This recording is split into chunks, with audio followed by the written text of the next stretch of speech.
एखाद्या शिक्षकाने मुलाला घडवण्यासाठी त्याला फटका दिला किंवा मारलं तर आजपर्यंत कोणाचं वाईट झालंय?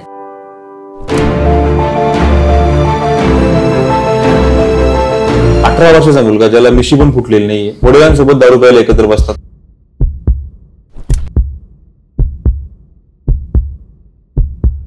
आई वडिलांनी मित्र मैत्रीण हे नातं मुलांशी जुळवलं जातं हे मला मान्य नाहीये.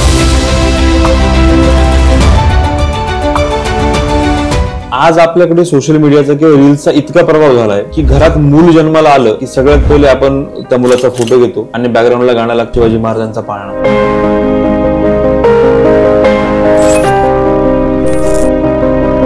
प्रत्येक आईची इच्छा आहे की माझ्या पोटी जन्माला पुत्र हा शिवाजी झाला पाहिजे, शोभा झाला पाहिजे. ती आई किंवा ते बाबा जिजाऊ किंवा शहाजी होत आहेत.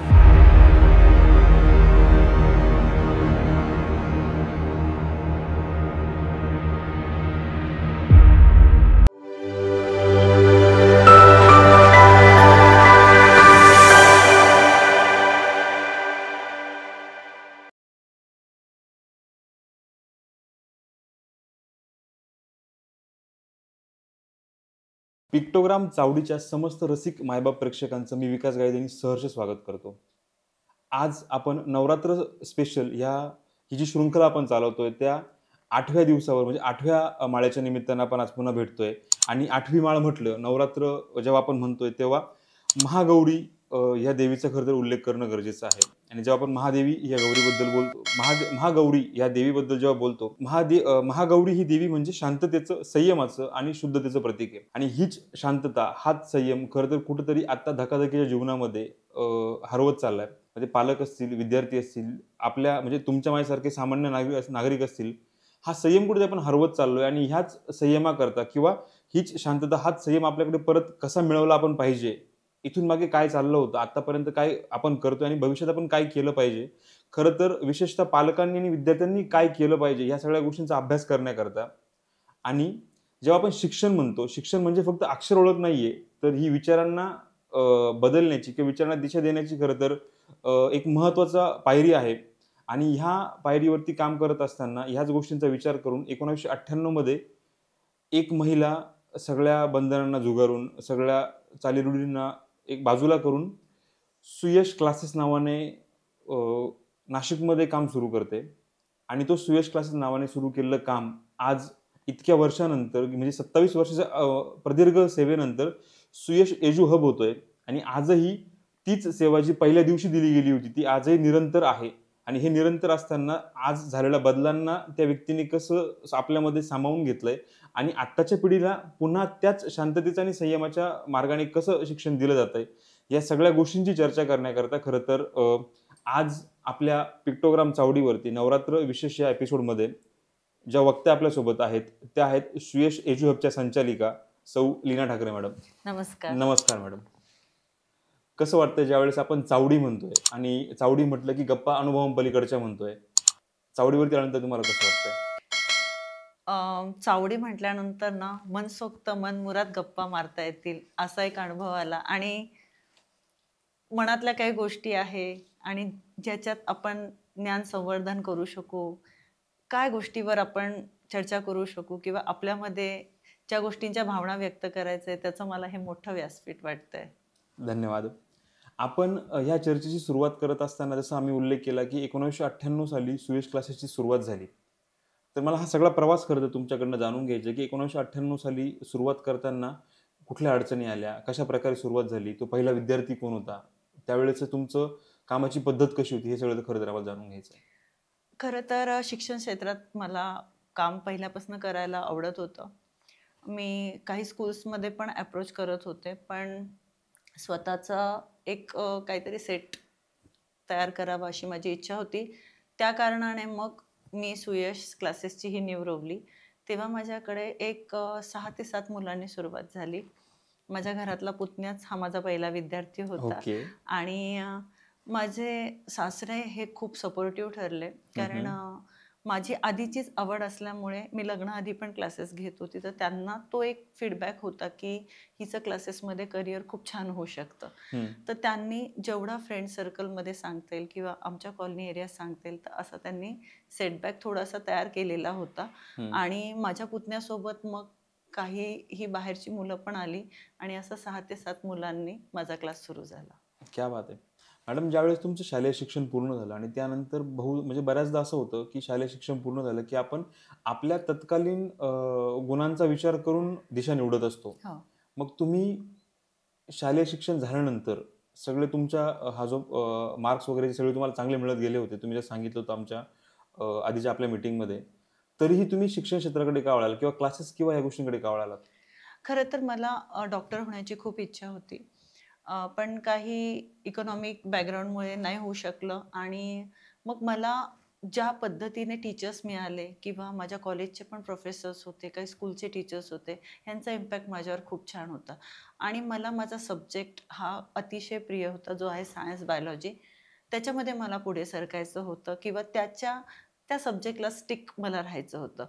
तर त्यानुसार मग मी हे शिक्षण क्षेत्राचं फील्ड निवडलं की ज्या पद्धतीने मी अभ्यास करून किंवा मला जे काय मेरिट मिळत गेलं, तर आपण ह्या नव्या रूपात किंवा जी माझी सिस्टीम आहे ती आपण जर अंमलात आणली तर मुलांना त्याची गरज आहे आणि त्यांच्याकडनं आपण छानरित्या अभ्यास करू शकतो. तर मला मुलांसोबत राहणं, त्यांच्यासोबत स्टडी करून घेणं, त्यांच्याकडनं कन्सेप्ट क्लिअर करणं हे मला खूप आवडत होतं.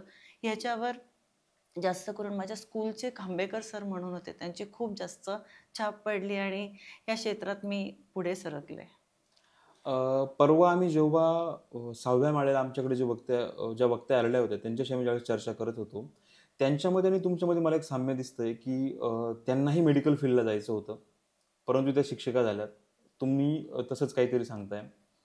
मग मला प्रश्न असा विचारायचा आहे की त्यावेळेची ही नीड होती की तो पायंडा तसा होता की मुलीने फक्त डॉक्टरच व्हावं किंवा मेडिकलकडे जावं, असं काही होतं का? तसं नाही म्हणता येणार. खरं तर माझी आतूनच इच्छा होती. कारण आपण कुठलं क्षेत्र निवडावं किंवा आपलं काय कॅलिबर असावं त्या त्या पद्धतीने आपण पुढे सरकत होतो आणि डॉक्टर आणि टीचर्स हे त्यावेळेस जास्त प्राधान्याने त्याला म्हणजे फोकस केला जायचा. डी-एड, बी-एडचं त्यांना त्यावेळेसचा तो एक म्हणतो ना, तो एक एरा होता. तर त्या गोष्टीने पुढे त्या पद्धतीनेच एज्युकेशन दिलं घेत होतं. पण मला स्कूलपेक्षा मला मला स्वतःची आयडेंटिटी निर्माण करण्यात जास्त मला इंटरेस्ट होता. कारण माझ्या पद्धतीने मला ॲप्लिकेशन करून किंवा एज्युकेशन सिस्टममध्ये मी अजून काय इम्प्लिमेंट करू शकते, असं माझं हे होतं. त्यामुळे मी कधी स्कूल, कॉलेजेस ह्या कुठल्या गोष्टीला न अप्रोच करता मी माझं स्वतःचं सेटअपच्या पुढे होते. मेडिकलचं शिक्षण घेतलेलं असताना किंवा सायन्स बॅकग्राऊंडचं शिक्षण घेतलेलं असताना तुम्ही टीचिंगकडे वळालात. तर येस. घरामध्ये शिक्षण क्षेत्रासंदर्भात कुणाचा काही म्हणजे आपण काय म्हणतो त्याला, संबंध होता का?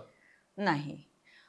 खरं तर सायन्स साईड माझीच होती, की मीच सायन्स साईडला फर्स्ट केले आणि एज्युकेशन बॅकग्राऊंड पण कोणाचाच नव्हता. पण मला एज्युकेशनमध्येच खूप इंटरेस्ट होता आणि त्याच्यातच काम करायचं होतं. हे माझं अगदी पॅशन म्हणता येईल आणि त्याच्यानुसार मी हा डिसिजन घेतला. नक्कीच तुमचा सगळा प्रवास आपण जाणून घेऊया. परंतु ज्यावेळेस आम्ही सुयश एज्यू हबचं व्हिजन लॉन्च प्रोग्राम बघितला होता, खरं तर मला त्या प्रश्नाने या सगळ्या डिस्कशनची सुरुवात करायची आहे. कारण तुम्ही तिथे गुरुकुल शिक्षण पद्धतीचा उल्लेख केला होता, जे आम्ही फक्त पुस्तकांमध्ये वाचलंय, मूव्हीजमध्ये बघितलंय. नक्की गुरुकुल शिक्षण पद्धती काय आहे? गुरुकुल शिक्षण पद्धती म्हणजे सर पूर्वीच्या काळामध्ये आश्रमात मुलं त्यांच्या गुरूंजवळ शिकायला जात असत आणि एक काळापर्यंत ते गुरुजवळ राहून तिथे त्यांचं पठण केलं जायचं. तर त्याच पद्धतीने आजच्या युगामध्ये किंवा आजच्या ह्या मॉडर्नायझेशनमध्ये आम्ही मॉर्निंग लिंक पाठवतो मुलांना आणि ती स्वतः मी इन्व्हिजिलेट करते. तर मुलांना मी सकाळी 5 पासून तर 6:30 पर्यंत त्यांचा स्टडी करून घेते. याच्यानुसार त्यांचा सेल्फ स्टडी होतो आणि ही गुरुकुल सिस्टमची आत्ता जो काळ चालू आहे होय. त्याच्यातली ही ही गुरुकुल सिस्टमची पहिली स्टेप आम्ही अंमलात आणतो आहोत. याबद्दल खरं तर मला अजून जास्त चांगल्या प्रकारे जाणून घ्यायला आवडेल, की नक्की कशाप्रकारे तुम्ही मुलांचा उल्लेख करता, की पहाटे 5ला मुलं उठतात आणि सगळा हा प्रवास सुरू होतो. मग नक्की काय काय आपण करतो या सगळ्या गोष्टींमध्ये? खरं बघायला गेलं सर, मुलांचं स्केड्यूल हे खूप हेक्टिक आहे. त्यांना बरोबर. स्कूल आणि क्लासेस एवढं करून त्यांचे जो दिनचर्या असेल ती त्याच्यामध्ये त्यांचा एनर्जी लेवल पूर्णपणे ते ड्रेन होऊन जातात. मग ह्या मुलांचा जो सेल्फ स्टडी आहे तो मागे पडतो आणि सेल्फ स्टडीला फोकस करण्यासाठी मी हा पर्याय निवडला. गुरुकुल सिस्टीम पद्धती मी आत्ता अंमलात आणून. तर त्याच्यामध्ये मुलांना आधी सगळ्या गोष्टींची मी माहिती देते, की अशा पद्धतीने तुम्हाला स्टडी करायचं आहे, तुमच्यासोबत मी असणार आहे, इन्व्हिजिलेट मी करणार आहे. तर आमची लिंक पाठवली जाते, जी Googleवर आम्ही पाठवतो, Google Meet तयार करून आणि ओके. मुलं ती लिंक ग्रुपवर जाते. ती क्लिक केल्यानंतर मुलं ती लिंक क्लिक करून त्याच्यावर बसतात, जेणेकरून मी त्यांना व्हिज्युअलाइज करते. कॅमेरे प्रत्येकाचे ऑन असतात आणि मुलं माझ्यासमोर जे टार्गेटेड स्टडी जो त्यांना दिलेला असतो, ज्याची टेस्ट क्लासमध्ये घेणार असतो आम्ही, तर त्याचा माझ्यासमोरच मुलं स्टडी करतात आणि ही मला काळाची गरज वाटली. त्याच्यामुळे मी कोविडनंतर हे सगळे इम्प्लिमेंटेशनला सुरुवात केली. मग ते अगदीच पहाटे 5:00-5:30च्या दरम्यानच करायची गरज का वाटते? कारण ब्रह्ममुहूर्तावरचा जो काही वेळ असतो, त्याच्यामध्ये तुम्ही जितक्या एनर्जीने कुठलीही गोष्ट कराल ते युनिव्हर्स तुम्हाला देतोच आणि जो दिनचर्याचा हेक्टिक शेड्यूलचा जो पिरियड असतो, तर त्यांच्यामध्ये ती क्षमता रात्री इतकी राहत नाही, की तेवढं ग्रास्पिंग ते करेल. तर तेच त्यांची एक प्रॉपर टाईमला झोपेची वेळ ठरवून आणि त्यांची झोप पण व्यवस्थित होऊन मुलं सकाळी फ्रेश मूडने स्टडी करायला तयार असतात आणि खरं बघायला गेलं तर त्यांना पुढे पण भावी आयुष्यात ही गोष्ट खूप महत्त्वाची ठरू शकते. याच्या मागे पण हा उद्दिष्ट आहे. नक्कीच ह्या प्रवासाबद्दल किंवा ह्या शिक्षण पद्धतीबद्दल तुमच्याकडनं अजून जाणून घेऊच आपण. परंतु मला पुन्हा त्या काळात जायला आवडेल जिथून सुयश क्लासेसची सुरुवात झाली होती. 1998चा जो काळ होता. खरं तर त्या काळामध्ये महिलांना डेफिनेटली आजही तितकं स्वातंत्र्य नाहीये. आपण म्हणतो फक्त की स्त्री-पुरुष समानता, पण हं. आजही बऱ्याचशा महिला आजही बंधनांमध्ये आहेत. हो. 1998 मध्ये ती बंधनं होती. मग असा सगळा प्रकार तिकडे असताना, ही सगळी बंधनं असताना लीना मॅडमला ते क्लासेस सुरू करताना कुठल्या अडचणी आल्यात का? मला अडचणी ॲज सच काही आल्या नाही. कारण की घरनं पॉझिटिव्ह सगळं सपोर्ट असल्यामुळे मी अगदी नाविन्याने आणि एकदम स्फूर्तीने सुरुवात केली. फक्त त्यावेळेचा जो पिरियड होता, इकॉनॉमिकली इतकं फी स्ट्रक्चर नव्हतं. त्यामुळे त्या काळानुसार जे पण एफर्ट्स घेतले जायचे, तर त्यावेळेस तो इन्कम सोर्स कदाचित त्यांना तो एक्स्ट्रा वाटायचा. पण एज्युकेशन सिस्टममध्ये मी उतरल्यानंतर ज्या पद्धतीने मुलांची इम्प्रूव्हमेंट दिसली किंवा हे केल्यानंतर मग मागे कधी फिरून बघावं लागलं नाही. कारण की मग 7 मुलांचे 10 मुलं, 10चे 20 कधी झाले, तर त्याचं पैशात मोजमाप नाही झालं. त्याच्यामध्ये जो काही एफर्ट्स घेतले हं. जातात किंवा स्टडी पॅटर्नमध्ये मुलांना स्टडी व्यतिरिक्त मॅम त्यांच्या सर्वांगीण विकासाकडे कसं लक्ष देतात, ह्याच्याने क्लासमध्ये ॲप्रिशिएशन पेरेंट्सकडनं खूप मिळायला लागलं आणि त्यांना एक असं फाउंडेशन मिळालं किंवा असं व्यासपीठ मिळालं, की नाही इथे माझा मुलगा शिक्षणाव्यतिरिक्त एक चांगला स्टुडंट बनून निघणार. असं म्हटलं जातं मॅडम, की प्रत्येक यशस्वी पुरुषाच्या पाठीमागे स्त्रीचा हात असतो. जेव्हा मी लीना मॅडमकडे बघतो, 27 वर्षाची प्रदीर्घ ही सेवा बघतो. लीना मॅडमच्या पाठीमागे अशी कोणी स्त्री होती, की पुरुष ज्यांनी खरं तर या गोष्टी घडवून आणल्या.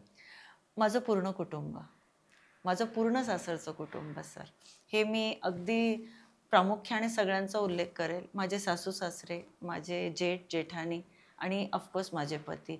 या सगळ्यांनी मला इतका छान सपोर्ट केला आणि मला पूर्णपणे प्रोफेशनली मी माझा सेट किंवा माझं फाउंडेशन कसं एकदम प्रामुख्याने खूप छान रीतीने कसं मी पुढे सरकवेल, ह्याचा त्यांनी इतका सपोर्ट करून माझं हे यशस्वीला आज ते खूप जास्तपैकी त्यांना मी या श्रेयाचा वाटा देते. बऱ्याचदा कुठल्याही महिलेला घराच्या बाहेर पडायचं असेल किंवा कुठल्याही पुरुषाला घराच्या बाहेर पडायचं असेल, काहीतरी काम करायचं असेल, काहीतरी कमवायचं असेल, त्यावेळेस जर पुरुष घराच्या बाहेर पडतो, तर त्याने उठणं, अंघोळ करणं, आवरणं, निघणं आणि काम हो. सुरू करणं. हेच जेव्हा महिलांच्या बाबतीत असतं, सुरुवात तिथूनच होते. उठा, स्वतःचा आवरा. परंतु बाहेर पडण्या अगोदर घरात स्वयंपाक करा, मुलाबाळांचा आवरा, सासू-सासऱ्यांचा आवरा, नवऱ्याचं सगळं करून द्या आणि मग बाहेर पडा आणि मग तुमची ओळख निर्माण करा. हो. असा सगळा प्रवास असतो. परंतु तुमच्या केसमध्ये तुम्ही असं म्हणताय, की तुमच्या पूर्ण सासरच्या कुटुंबाने तुम्हाला जर मदत केली. हो. आज बऱ्याच घरांमध्ये अजूनही त्या प्रकारची मदत बघायला मिळत नाही. हं. अशा फॅमिलीजला काही सांगायला आवडेल का तुम्हाला? हो, मला निश्चित असं आवडेल, की सर जेव्हा त्यांनी म्हणजे त्यांना लक्षात आलं, की लीनामध्ये हे कॅलिबर आहे, की तिचं एज्युकेशनकडे जास्त कल आहे. तर त्यांनी मला घरातल्या गोष्टींमध्ये नाही अडकून ठेवलं. त्यांनी फर्स्ट प्रेफरन्स मला माझ्या जे काही माझं प्रोफेशन आहे क्लासेसचं त्याला त्यांनी दिलं. त्यामुळे त्यांनी मला घरामध्ये कुठल्याही गोष्टीत अडकवलं नाही. इनफॅक्ट मुलांच्या संगोपनात पण त्यांनी खूप मदत केली. मी प्रोफेशन आणि माझं घर हे कधीच मिक्स नाही केलं आणि ती वेळ त्यांनी येऊ पण दिली नाही. मी माझ्या प्रोफेशनला स्टिक असायची. जसं मी दुसरीकडे जॉब करते आहे त्याच सेटअपने मी घराच्या बाहेर निघायची आणि जसं जॉब संपतोय तसंच मी माझे क्लासेस सगळे आटपून नंतर मग घरात. त्यामुळे घर आणि फॅमिली हे सेपरेट राहिलं आणि प्रोफेशनल लाईफ माझी पहिल्यापासून सेपरेट राहिली. मला हे सगळ्यांना सांगायला आवडेल की अशा पद्धतीने जर घरातनं सपोर्ट एका स्त्रीला मिळाला तर ती निश्चितच तिचं खूप सुंदर करिअर घडवू शकते. ज्यावेळेस आपण हे क्लासेस सुरू केले, 7 विद्यार्थ्यांपासून हा प्रवास सुरू झाला आणि आज मला वाटतं की जेव्हा आम्ही बघितलं तुमच्या क्लासेसमध्ये अक्षरशः बसायला जागा नसतं इतकं ह्या लेवलपर्यंत तुमची प्रगती झाली आहे. येस. या सगळ्या प्रवासामध्ये असे कुठले काही फीडबॅक जे आठवणीत राहिलेत? पालकांचे असतील, विद्यार्थ्यांचे असतील? फीडबॅक तसे भरपूर आठवणीतले राहिले की ज्या मुलांमध्ये पहिला तेवढा सिरियसनेस नव्हता स्टडीचा, त्याच्यानंतर त्यांना जे कंटिन्यू आम्ही गाईड करत गेलो, माझा स्टाफ किंवा मी, त्यांना त्याचं मूल्यांकन जेव्हा सुयशमधनं बाहेर पडले तेव्हा कळालं. आणि मग तेव्हा समजलं की लीना मॅमच्या शिस्तीमध्ये काय त्यांना सांगायचं होतं किंवा त्यांनी टाईमचं काय ॲलिगेशन टाकलं, प्रत्येक वेळेस स्टडीला का प्राधान्य दिलं, कुठल्या स्टार्टामध्ये तो कंप्लीट करायचा आहे, ह्याच्यामागे मॅमचा दृष्टिकोन का असायचा. कारण आपण कन्सिस्टंटली कुठली गोष्ट करत गेल्यानंतर त्याचा काय इफेक्ट होतो. त्याच्यानंतर पेरेंट्सच्या बाबतीत त्यांना एक म्हणतो ना सपोर्टिव्ह सिस्टीम क्लास ठरला गेला की त्यांच्याकडनं ज्या गोष्टी व्हायच्या नाही तर ते मला क्लिअर करायचे किंवा त्यांचे इंटेन्शन्स काय होते ते मला क्लिअर करत गेले. जसं की मी राका फॅमिलीचं उदाहरण देईल. त्यांची प्रशांत राकांची इच्छा होती की त्यांचा मुलगा हा IAS ऑफिसर बनू शकतो, त्याच्यामध्ये ते कॅलिबर आहे, पण कदाचित ते त्या मुलाला ते मांडू नाही शकले किंवा त्या पद्धतीने त्याला त्या ट्रॅकवर नाही आणू शकले. पण माझं आणि उत्सव जो त्यांचा मुलगा त्याच्याशी रिलेशन जेव्हा खूप छान झालं, जेव्हा त्याला सिस्टम एज्युकेशनची समजत गेली आणि मी पण त्याला त्या पद्धतीने गोष्टी परफेक्ट ठिकाणी सांगत गेले, माझं बॉन्डिंग त्याच्याशी छान झालं. मग मी त्याला हे सांगितलं की उत्सव तुझ्यात इतकं कॅलिबर आहे तर तू करू शकतो. तुझ्या पप्पांची खूप छान इच्छा आहे की तू एक गव्हर्नमेंट ऑफिसर व्हावं, ही एक्झाम तो क्रॅक करू शकतो. आणि सर त्याला नंतर अनुभव आला की लीना मॅम जे सांगतायत तो त्या नजरेने बघायला लागला त्याच्या बरोबर. वडिलांकडे. त्यांच्या दोघांचा बॉन्ड छान झाला आणि सर तो IAS ऑफिसर झाला. त्याने छानपैकी एक्झाम कोर्स केला आणि आता तो एक गव्हर्नमेंट ऑफिसर बनला आहे. क्या बात आहे. हा सगळा पॉझिटिव्ह प्रवास नक्कीच खूप सुंदर आहे. परंतु अशी एखादी घटना जिथे पालक निगेटिव्ह झालेत किंवा त्याने काही निगेटिव्ह फीडबॅक दिलाय, असं काही उदाहरण? हां, निगेटिव्ह फीडबॅक क्लासचा असं नाही म्हणता येणार, पण अशा अडचणींचे पेरेंट्स माझ्याकडे आले. जसे की युगांत नेहलानी नावाचा एक मुलगा होता, की जो 10th स्टँडर्डला माझ्याकडे आला. हार्डली 6 to 7 मंथ माझ्या हातात होते त्याच्या 10th बोर्ड एक्झामसाठी आणि ICSEला होता तो. पण त्याच्या दोन्ही किडण्यांमध्ये 90% डॅमेज होता. तर पुढे प्रदीर्घ काळाने जेव्हा त्याच्यावर प्रेशर येणार होतं, तर त्याची कंडिशन कदाचित किडन्या फेल्युअरची होणारच होती, तर ते निश्चित होतं. पण त्या हालाकीच्या परिस्थितीमध्ये त्यांनी जेव्हा मला ती गोष्ट मांडली, तर मी ती म्हणतं की मी त्यांना पूर्ण सपोर्ट केला आणि म्हणाले की I will tackle all this thing perfectly. त्या मुलाचं मी परफेक्टली सगळा स्टडी कंप्लीट करून घेतला आणि जसं म्हणजे आईच्या मनात जी भीती होती आणि जे मेडिकल हिस्ट्री होती, बरोबर. एक्झामचं जसं डेट पुढे येत गेला त्या मुलाच्या 100% किडन्या काम करणं बंद झालं आणि तो डायलिसिसवर गेला. अरे बापरे. मग तिथे 2 पर्याय होते, एक तर डायलिसिसवर टाकणं मुलाला किंवा किडनी ट्रान्सप्लांट करणं. पण परीक्षा अगदी 2 दिवसांवर आल्या कारणाने हे शक्य नव्हतं. मुलगा म्हणाला की मी देणारच नाही एक्झाम, पण त्याला मी पूर्ण पॉझिटिव्ह केलं. तुझा स्टडी झालेला आहे, परत एवढा 10th स्टँडर्डचा स्टडी तू रिपीट करणार, ते पण ICSE बोर्ड, हे हायली इम्पॉसिबल आहे. तुझा तो टेम्पो राहणार नाही स्टडीचा. बरोबर. तर त्याच्या डायलिसिसचा डिसिजन पेरेंट्स आणि मी मिळून घेतला. त्याच्या डायलिसिसनुसार आम्ही रिव्हिजन प्लॅन केला. पूर्ण 1 महिन्याचा तो प्रदीर्घ काळ होता. त्याच्या डायलिसिसनुसार रिव्हिजन प्लॅन करून त्याचं पूर्ण 10 बोर्ड क्लिअर केलं. तो मुलगा 70%ने 10 बोर्ड्स पास आउट झाला आणि पुढे त्याच्यानंतर त्याचा किडनी ट्रान्सप्लांट होऊन आणि त्याच्या आयुष्याला नव्याने सुरुवात झाली. मला असं वाटतं की कुठलाही व्यावसायिक शिक्षक इतका विचार करून काही गोष्टी करणार नाही. तुम्ही व्यावसायिक शिक्षक किंवा ट्युशन टीचर म्हणण्यापेक्षा एक आई म्हणून ही जबाबदारी स्वीकारली असं मला वाटतंय. आज कसं वाटतंय तुम्हाला ज्यावेळेस हे सगळे प्रकार घडले, त्याचं सगळं मेडिकल या गोष्टी क्लिअर झाल्या आणि त्याचं एक्झाम पण क्रॅक झाली, कसं वाटतंय तुम्हाला? आत्ता मला असं वाटतं की टीचर्सचा जॉब करण्यात तर तो एक इंटेन्शन आहे. पण ज्यावेळेस त्या मुलाच्या आयुष्यात जी गरज असेल आणि त्याच्याने नव्याने त्याच्या आयुष्यात उभारी मिळते आणि तो त्याचं आयुष्य खूप व्यवस्थित सुरू करतो आहे आणि मला त्या गोष्टीचं जे सॅटिस्फॅक्शन मिळतं ना, की आपण एज्युकेशन बरोबर कोणाचं तरी लाईफ घडवतोय. तर ह्याच्याच म्हणजे सॅटिस्फॅक्शन हे शब्दात आपण मोजू शकत नाही आणि आज तो मुलगा ज्या पद्धतीने पुढे सरकला, तर ही माझ्यासाठी खूप आनंदाची गोष्ट आहे. आणि जेव्हा-जेव्हा ते पेरेंट्स मला भेटतात, अजूनही ते माझ्या खूप छान टचमध्ये, की कदाचित लीना मॅम मिळाल्या नसत्या, तर 10th माझा मुलगा पास आउट नसता झाला. लीना मॅम नसत्या, तर कदाचित आमची अपेक्षा तशीच राहून गेली असती. पुढे काय झालं असतं माहीत नाही. कारण ते आत्ता म्हणजे अगदी काल परवाच आम्ही भेटलो, पण तो जो सॅटिस्फॅक्शन आहे, ते ज्या पद्धतीने त्यांच्या भावना व्यक्त करतात ना, मला असं वाटतं मी आयुष्यात खूप काही कमवत आहे. क्या बात आहे! खरं तर असे पालक, असे विद्यार्थी ज्यावेळेस भेटतात आणि अशा पालकांना, अशा विद्यार्थ्यांना तुमच्यासारखे शिक्षक जेव्हा भेटतात, तेव्हा दोघांच्या संयुक्त विद्यमाने खरं तर हे यश मिळत असतं. परंतु आत्ता खरं तर आपल्यावरती मराठी सिनेमाचा, हिंदी सिनेमाचा इतका प्रभाव पडलाय आणि मागच्या काही दिवसांमध्ये, मागच्या काही वर्षांमध्ये सैराट नावाचा एक सिनेमा आला होता. हं. ज्याच्यामध्ये प्रिन्स नावाचं एक कॅरेक्टर होतं. वर्गामध्ये त्या विद्यार्थ्याला मारलं जातं आणि तो विद्यार्थी शिक्षकांना उलट बोलतोय, की "तू हं. मला बाहेर भेट" किंवा मग तो वडिलांची काहीतरी धमकी देतोय. असे सगळे प्रसंग आणि तो खरं तर प्रभाव आत्ताच्या पिढीवरती खूप जास्त पडतोय. प्रश्न असा विचारायचा आहे मॅडम, आम्ही ज्यावेळेस शाळेमध्ये होतो, आमच्या शिक्षकांनी आम्हाला कुठल्या गोष्टीवर न मारलं, तर आई-वडील आम्हाला डबल मारायची, ही चूक का केली? हो. आत्ता शिक्षकांना भीती आहे का? आपण मुलांना मारलं पाहिजे की नाही पाहिजे? शिक्षकांना भीती आहे, पण हे शिक्षकावर डिपेंड आहे, की तो कुठल्या अँगलने मुलाचा विकास करणार आहे. आणि तुम्ही दुसरी गोष्ट बघायला गेलं तर एखाद्या शिक्षकाने मुलाला घडवण्यासाठी त्याला फटका दिला किंवा मारलं, तर आजपर्यंत कोणाचं वाईट झालंय? परंतु तुमचा प्रश्न नक्कीच योग्य आहे, की आजपर्यंत कुणाचं वाईट झालं. परंतु आत्ता जो सिनेमांचा प्रभाव म्हणा किंवा आत्ता सो कॉल्ड भाईगिरी जी मुलांमध्ये यायला लागली आहे आणि मी असं म्हणणार नाही, की फक्त बॅक बेंचर्स. सोबत राहून पीअर प्रेशरमुळे चांगली, उत्तम शिकणारी मुलंही या गोष्टींकडे वळतायत. हं, हं. तर अशा केसेसमध्ये हे चॅलेंज तुम्हाला कधी आलंय का?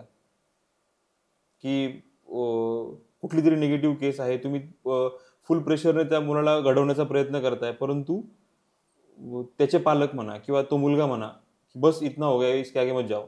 असा काही प्रसंग तुमच्यासोबत घडलाय का? नाही. माझ्यासोबत प्रसंग घडला म्हणजे कसं आहे सर, मुलांना राग येतो. प्रश्नच नाही. राग आत्ताच्या म्हणजे पिढीला खूप जास्त आहे, की त्यांना काही बोलल्यानंतर तो समजतो. पण कसं आहे सर, आपण ती गोष्ट कशा पद्धतीने त्या मुलांकडनं करून घेतो किंवा त्यांची समजवण्याची पद्धत हे ओळखलं गेलं पाहिजे. कारण पाची बोटं सारखे नसतात. एखाद्याला फटक्याचाच माळ समजतो, तर तिथे ते उतरलं गेलंच पाहिजे. एखाद्याला समजून समजतंय, तर त्याला समजवलंच गेलं पाहिजे. एखाद्याला संवाद साधून किंवा एखाद्या व्यक्तीचं ज्याचं तो ऐकतो, त्याची मदत घेऊन जर आपण समजवलं, तर गोष्टी घडतात. तर मी मुलाच्या दृष्टीने किंवा त्याच्या स्वभावानुसार मी डिसिजन घेते, की हा मुलाला मी कशा पद्धतीने टॅकल करू. काही मुलांना मला थोडा वर आवाज करून बोलावं लागतं. तिथे ते त्याच्यानुसार ते ऐकतात, की त्यांना ती गोष्ट समजते. आणि मी हे मानते सर, जिथे धाक असेल, जिथे शिस्त असेल, तिथे घडवणं आहे आणि त्याच्या मागे चांगलीच व्यक्ती घडली जाते. आज आपणही घडलो, तर आपल्याला एक धाक होतं, एक होय, शिस्त होतं होय. आणि त्याच्यानुसार आज आपण इथे बसलोय. जर धाक नसेल, शिस्त नसेल, तर त्या जीवनालाही काही अर्थ नाही आणि त्या विद्यार्थ्याच्याला त्या घडवण्यालाही काही अर्थ नाही. बरोबर आहे.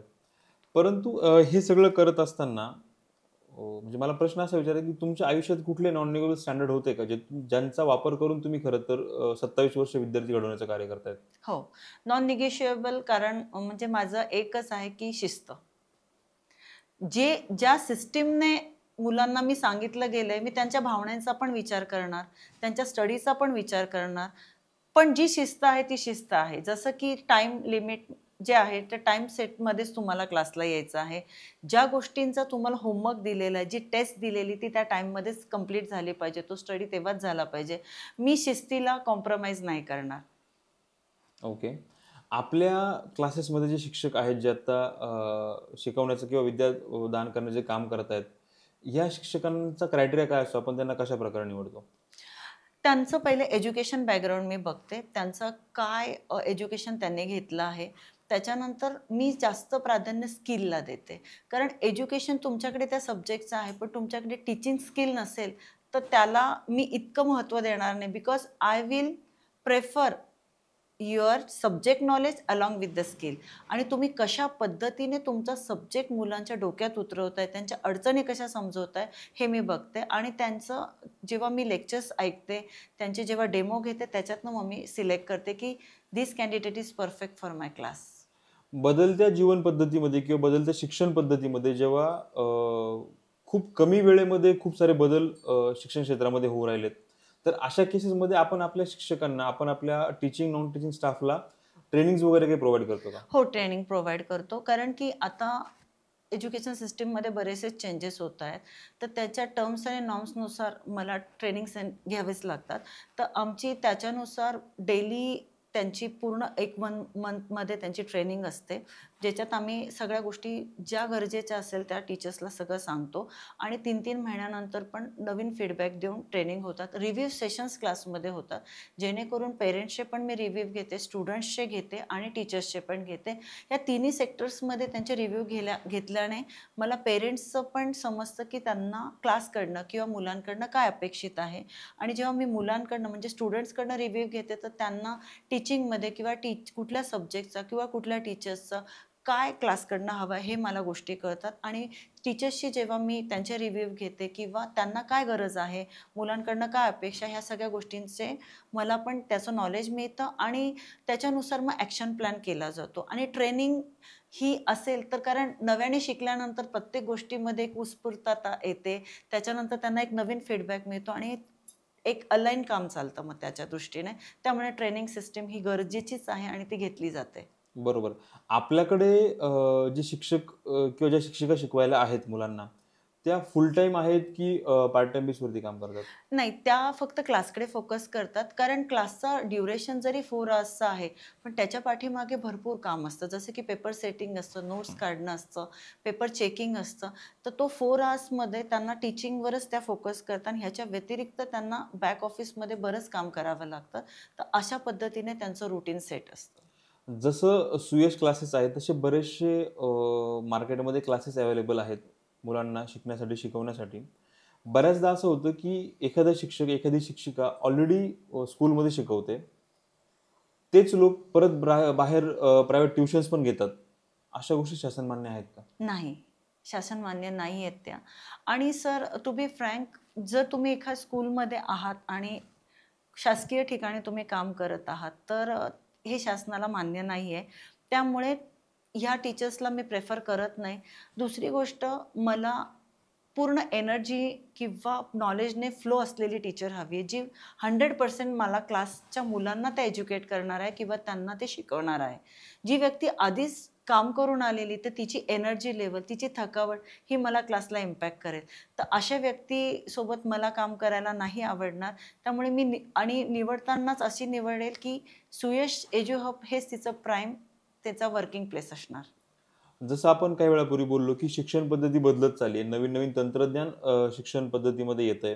नवीन नवीन अपडेट्स त्यामध्ये येत आहेत. तर अशी बदललेली शिक्षण पद्धती किंवा बदललेलं नवीन जे तंत्रज्ञान आहे, त्याचा आपण सुयश क्लासमध्ये वापर कसा करताय? आता नवीन जी पद्धत बदलली ते म्हणजे डिजिटल बोर्ड्स. होय. तर ही काळाची गरज आहे आणि डिजिटल बोर्ड थ्रू मुलांना प्रॅक्टिकली आपल्याला सगळ्या गोष्टी समजवता येतात आणि त्याच्यामुळे कन्सेप्ट क्लिअरन्सला आम्हाला खूप त्या उपयोगी ठरल्या. तर डिजिटल बोर्ड हा सगळ्यात फर्स्ट प्रेफरन्स क्लासमध्ये आम्ही जो आहे त्याला प्राधान्य दिलं आहे. त्याच्यानुसार डिजिटल बोर्डवर मुलांना शिकवलं जात आहे. थोडंसं मला तुम्हाला भूतकाळात घेऊन जायला आवडेल. जेव्हा सावित्रीबाई असतील किंवा ज्योतिबा फुले असतील यांनी मिळून शिक्षणाची सुरुवात केली किंवा पहिली महिलांची शाळा काढली. त्यांनी जे धोरण धरून या सगळ्या गोष्टींकडे बघितलं होतं, महिला शिक्षणाकडे बघितलं होतं आणि आत्ताची शिक्षण पद्धती आहे, याचा मेळ बसतोय का? 100% बसतोय. कारण की जो दृष्टिकोन होता, मुलींनी शिकलं पाहिजे. आता कुठलं क्षेत्र असं मर्यादित नाही राहिले, की मुलगी इथे काम करू नाही शकत. प्रत्येक क्षेत्रात ही मुलगी किंवा स्त्री पुढे सरकलेली आहे आणि आता प्रत्येक नागरिकाचा विजन पण एकदम ब्रॉड झालेलं आहे. आता मुलगा आणि मुलगी ह्याच्यात फरक नाहीये. त्यांनी त्या काळी जी नीव रोवली तर त्याचं आता पूर्ण वडाचं झाड हे खूप मोठ्या पारंब्या घेऊन पसरलं गेलं आहे. खरं तर थोडंसं विषयांतर होतंय मॅडम, परंतु तुम्ही आता जे वाक्य वापरलं, की मुलगा आणि मुलगी समान झालेत, वेगळे नाही राहिले. तुम्हाला खरंच हे वाटतं का, की मुलगा आणि मुलगी समान झालेत? मुलींवरती आधी तितके बंधनं नाही असं वाटायला लागलंय का तुम्हाला? सर आत्ता बघायला गेलं तर म्हणजे बऱ्यापैकी विचारांची धारणा बदलली गेली आहे. मुलींना आता बऱ्यापैकी शिकवलं जात आहे आणि त्यांना आता वेगवेगळे क्षेत्र ओपन केले जात आहे. तर आता बऱ्यापैकी या गोष्टींमध्ये सुधारणा होऊन आपण शिक्षण क्षेत्रात, वेगवेगळ्या क्षेत्रात मुली पुढे सरकत आहेत. तर आता त्याचं जिवंत उदाहरण म्हणजे जे सिंदूर जे आहे मिशन, तर ते ऑपरेशन सिंदूर. ऑपरेशन सिंदूर हे 2 लेडीजनेच प्लॅन आउट केलं. त्यांच्यामध्ये त्यांचा खूप मोलाचा वाटा होता.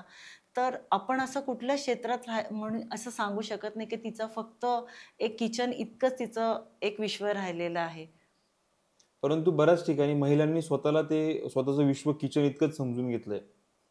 अशा महिलांना करायचं खूप आहे किंवा त्या शालेय जीवनामध्ये, शिक्षणामध्ये खूप चांगल्या होत्या.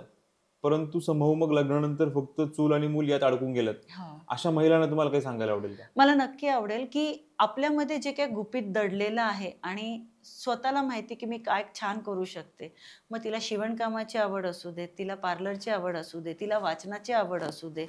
तिला ज्या पद्धतीने ती करू शकते, तर ती काउन्सिलर पण छान होऊ शकते आणि कुठल्याही गोष्टीला वय मर्यादित नाही. शिकायचं असेल तर आपण कुठल्याही वयात शिकवू शकतो आणि जे आपली कुठेतरी गुपित राहिलेल्या भावना आहेत, तर त्याला आपण पुढे सरकवू शकतो आणि जर ठरवलं तर सगळं काही शक्य आहे. त्यामुळे आता ज्या गोष्टी आधी नाही झाल्या, तर तुम्ही त्याच्यावर विचार करू शकतात, की मला हे माझी कुठेतरी इच्छा होती, ते मी करू शकते. तुम्ही इंटेरियर डिझायनर बनू शकतात. बरोबर. बरेच असे क्षेत्र आहे, की तुम्ही करू शकता ती गोष्ट. बऱ्याच महिला असतील म्हणजे ह्या कलेच्या क्षेत्रांकडे वळत आहे. परंतु आजही म्हणजे जेव्हा आम्ही शिक्षण घेतलं त्यावेळेस असं होतं, की विज्ञान असेल, गणित असेल असे विषय म्हटलं, की खरं तर घाम फुटायचा. हं. मग अशा विषयांची जर गोडी निर्माण करायची असेल, तर एक शिक्षक म्हणून तुम्ही त्या गोष्टीकडे कसं बघतात? खरं तर मुलांना जास्त भीती गणिताची खूप आहे. तर गणित पण मात्र असा विषय की तो आपल्याला कुठलंही तुम्ही क्षेत्र निवडा, तर तो आपल्याला लागणार आहे.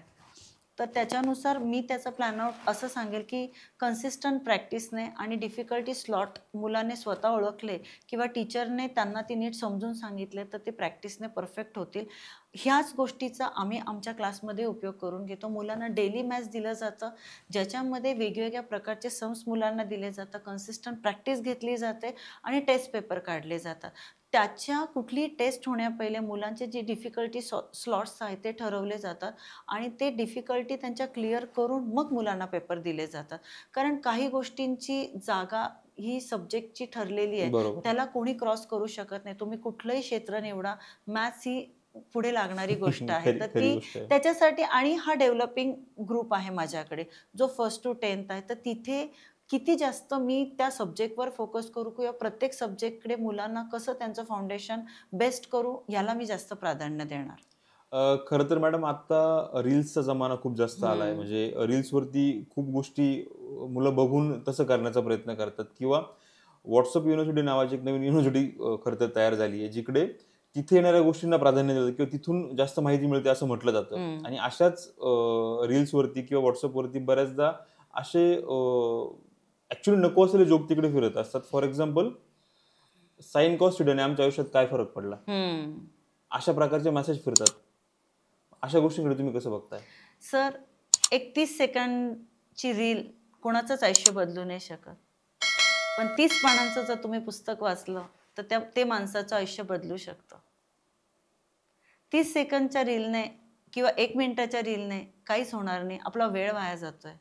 पण तुम्ही पुस्तकांपासून जे लांब चालले आहात, तर तुम्ही वाचनाची जर गोडी निर्माण केली, तर एक पुस्तक, ते 30 पानं, तो 1 तास माणसाचं आयुष्य बदलू शकेल. ती गोडी निर्माण करण्याकरता सुयश काही करतंय का नवीन? हो, आम्ही रीडिंग क्लब सुरू केला आहे सर. तर त्याच्यामध्ये आमच्या ज्या मॅम आहेत, तर त्या मुलांना एक पुस्तक एका महिन्यात त्या वाचून घेत आहेत आणि आठवड्याचा शुक्रवार हं. आम्ही जो फ्रायडे रीडिंग क्लब ठेवला आहे, त्याच्यामध्ये ते पुस्तक जे आहे आम्ही 4 आठवड्यांमध्ये संपवणार.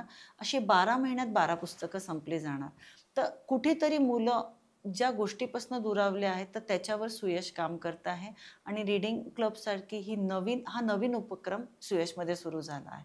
रीडिंग क्लब हे फक्त विद्यार्थ्यांसाठी असेल किंवा फक्त सुयश क्लासेसच्याच विद्यार्थ्यांसाठी असेल, की आमच्यासारख्या लोकांना ज्यांना खरं तर वाचनाची आवड नव्हती आणि आता हळू-हळू मी स्वतः माझ्याबद्दल पॉडकास्टच्या निमित्ताने मी आता हळू-हळू वाचन सुरू केलंय.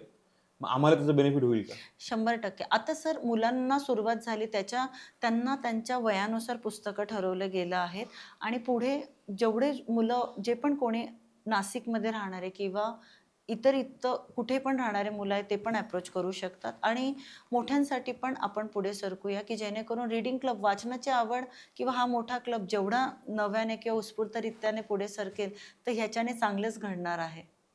ज्यावेळेस आपण या सगळ्या चर्चेची सुरुवात केली आणि सुरुवातीलाच मी तुम्हाला खरं तर गुरुकुल शिक्षण पद्धतीबद्दल विचारलं होतं, त्यावेळेस तुम्ही असं सांगितलं, की पहाटे 5 ते 6:30च्या दरम्यान तुम्ही या सगळ्या गोष्टी करून घेतात.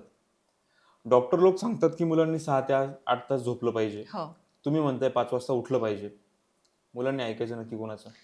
मुलांनी ऐकायचं दोघांचं पण आणि मी पण डॉक्टरांना धरून चालणार कारण की झोप जितकी शरीराला गरजेची तितकी व्हायलाच पाहिजे. मी तुम्हाला आधीही म्हणाले की मुलांच्या स्टडीचं, त्यांच्या तब्येतीचं, त्यांच्या स्केड्यूलचा सगळा विचार करणार. जेव्हा सर्वांगीण विचार करणार तर त्याच्या झोपेचा सुद्धा विचार करणार. जर मुलगा 10ला झोपला तर त्याची आरामात झोप होणार आहे आणि त्याच्यानुसार त्याचा पुढचा दिनक्रम सुरू होणार. दुसरी गोष्ट, जर त्यांना वेळेचं बंधन नाही टाकलं तर हीच मुलं रात्री कितीतरी वेळ त्यांचा वेळ वाया घालवतात किंवा मोबाईलवर असतात. हे कटाक्षाने प्रत्येक कुटुंबात, प्रत्येक घरघरात घडतं आहे आणि ह्याला कुठेतरी मर्यादा आणली गेली पाहिजे हे मला प्रामुख्याने सांगायला आवडेल. मुलं 11-12 कधी वाजून टाकतात आणि पुढे सकाळची शाळेची वेळ याच्यात आपले मुलं कुठेतरी हरवतायत सर. तर बरोबर. ह्याच्यानुसार प्रत्येकाने विचार केला पाहिजे. जितकं मला शक्य आहे सुयशमध्ये जितकी मुलं शिकतायत त्यांना तर मी पूर्णपणे एक वेळेची अनुक्रमणिका आखून देत आहे. त्याच्यानुसार त्यांचा प्लॅन आउट करते आहे. स्वतः आपण त्यांच्यासोबत असल्यामुळे ते मुलं करणार आहे. कारण मुलं सांगून शिकत नाही तर मुलं बघून शिकतात. बरोबर. मॅडम, आपण मुलांच्या सर्वांगीण विकासाचा विचार करून काही गोष्टी करतोय असं तुम्ही मला म्हणताय. मला थोडंसं खोचक हा प्रश्न मला तुम्हाला विचारायला आवडेल. 5:30 वाजता तुम्ही मुलांना उठवतात, 6:30 पर्यंत मुलं तो अभ्यास करतात. त्यानंतर मे बी त्यांच्या प्रातःकाळी आवरून पुन्हा ते त्यांच्या स्कूलसाठी जात असतील. हो. त्यानंतर स्कूलचा अभ्यास वेगळा, क्लासेसचा अभ्यास वेगळा आणि पुन्हा संध्याकाळी त्यांना क्लासला पण यायचं आहे. हो. आणि तुम्ही असं म्हणताय की रात्री त्यांनी लवकर झोपलं पण पाहिजे कारण हो. सकाळी परत लवकर उठायचं आहे. मग सर्वांगीण विकासाचा विचार करताना यामध्ये कुठे मैदानी खेळ किंवा व्यायाम वगैरे प्रकार नाही येत का? आता सर कसं आहे, ज्या मुलांना स्पोर्ट्सची आवड आहे किंवा मुलं स्पोर्ट्स खेळत आहेत त्याचा पण आम्ही प्रामुख्याने विचार करतो.